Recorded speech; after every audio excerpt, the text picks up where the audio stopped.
l'histoire d'un amour qui apporte chaque jour tout le bien, tout le mal, avec l'heure où l'on s'enlace. C'est le bon se dit adieu. Dominique Perrin, chargé des maisons d'hôtes et autres hôtels de charme, ici un peu partout sur le territoire et au-delà, vous propose 3 adresses qui vous donneront à leur manière envie d'ouvrir un livre. Pourquoi ? Parce qu'elles incitent à la littérature. La première adresse, elle est située à Carnac. C'est une petite maison discrète chez une dame discrète, mais passionnée de BD. Donc il y a des BD partout. Donc, si le temps est un peu gris, vous vous installez chez elle et vous prenez en Bretagne, vous rigolez. Oui, enfin, en Bretagne et ailleurs en ce moment. Voilà. La deuxième adresse, elle est à Rouen, au cœur du vieux Rouen. C'est l'hôtel Le Flaubert. Et là, c'est un monsieur passionné de littérature qui consacre les hôtels qu'il crée à ses auteurs préférés. Et là, évidemment, c'est Gustave Flaubert, le Normand. Il avait déjà fait ça pour Marcel Proust à Paris. On en avait parlé il y a 2 ans. Et il a l'intention d'en faire comme ça, d'en créer beaucoup autour d'écrivains dans différentes villes de France. C'est pas mal, avec une vie qui correspond, bien sûr. Bien sûr. Et la troisième adresse, elle est à Saint-Martin, sur l'île de Ré. Alors, c'est déjà un avant-goût des vacances. C'est l'hôtel de Thoiras qui, lui, vous invite à feuilleter des pages d'histoire. C'est à la fois un univers luxueux et l'éloge du classicisme français, dédié aux grands hommes de l'île de Ré et de Charente-Maritime. Alors, c'est un hôtel qui est en rupture totale avec les hôtels qu'on voit d'habitude à l'île de Ré, qui sont très rétés, c'est-à-dire bois flotté, coquillages qu'on ramasse sur la plage. Là, c'est pas du tout ça. Ce sont des vieux meubles, ce sont des tissus cossus. Voilà. Ça sent le velours et la cire. C'est ça, tout à fait. C'est bien. Allez. Allons-y. Elisabeth est une femme discrète. Au cœur de Carnac, sa maison lui ressemble.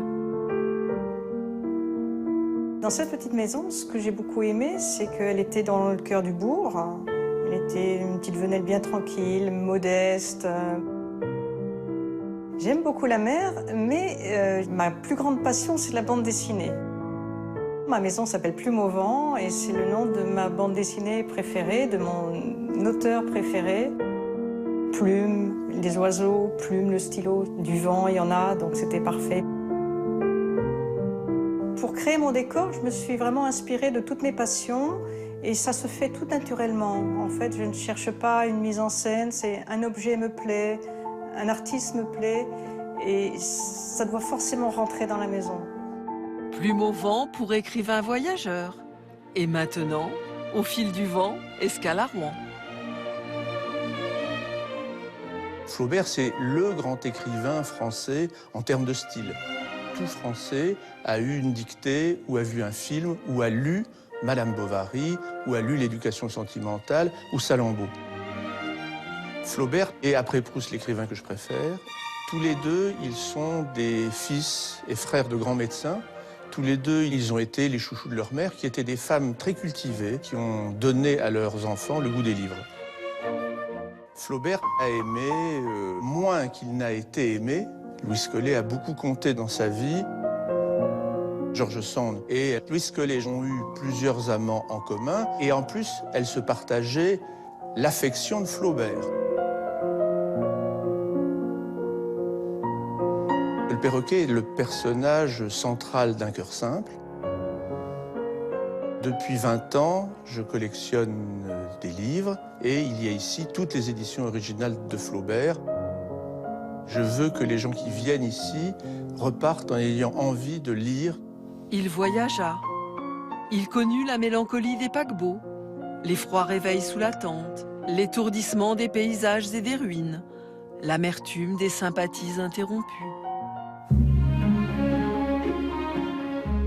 Il y a 12 ans, nous avons découvert une magnifique maison d'armateur du XVIIe siècle sur le port de Saint-Martin qui appartenait à une famille depuis plus de 100 ans.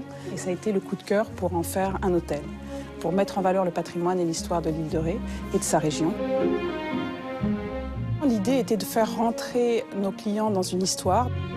Et donc nous l'avons naturellement nommé après le maréchal de Thoiras, qui était le grand défenseur de l'île de Ré contre les troupes britanniques en 1627.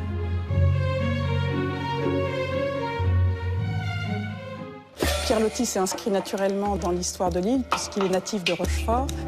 Ces écrits étaient fortement marqués par l'orientalisme et qui nous ont permis de pouvoir décorer 3 chambres de l'hôtel de Toiras. Asiédé était son premier roman qui racontait une histoire d'amour impossible entre un marin et une jeune femme prisonnière d'un harem. En 2008, nous avons fait la suite George Washington, premier président des États-Unis, qui est un ancêtre originaire de l'île de Ré. Incroyable. C'est vrai, il y a un petit quelque chose du côté du nez. Les Américains adorent. Vue imprenable sur le port, Bien je suppose. sûr. Alors, ce que les Américains adorent aussi, c'est la cuisine du chef Thierry Bouillet. J'y ai goûté, c'est absolument délicieux. Alors, il faut savoir que ces adresses, vous avez tous les prix, là. De la petite maison d'hôte à Carnac, absolument délicieuse, à 80 €, oui, jusqu'au palace, dont je tairai le prix. Le palace, c'est le dernier, là, qu'on a vu. Voilà. D'accord. Merci beaucoup.